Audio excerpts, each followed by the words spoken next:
可以令到我哋促進翻我哋嘅血液循環啦，去水腫排毒，亦都可以幫助到我哋舒緩肌肉裏面嘅疼痛，或者舒緩到我哋肌肉嘅痛楚。咩叫非物理性呢？非物理性頭先就講咗啦，就係我哋雙眼睇唔到，但係雙手亦都掂唔到，但係存在嘅嘢嚟㗎。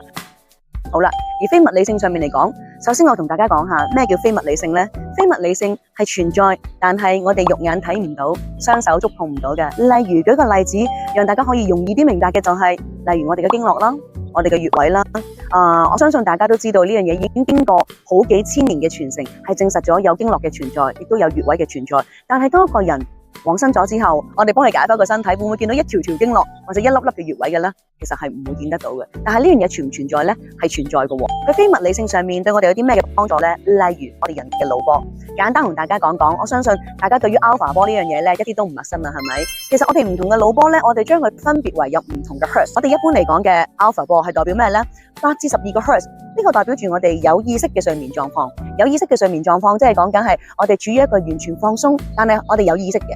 OK， 好啦，到12至30個 hertz 咧，我哋叫做 beta 波。通常就係可能係熒幕中嘅你啦。當你專注咁樣聽緊嘢，去學習緊或者溝通緊、聆聽緊嘅時候，我哋通常都會處於一個 beta 波。OK， 如果30個 hertz 或以上嘅，我哋就會將呢個 hertz 呢個波，我哋會將佢區分為叫伽馬波，即係話通常都會較為多嘢諗啊，思緒比較紊亂啦。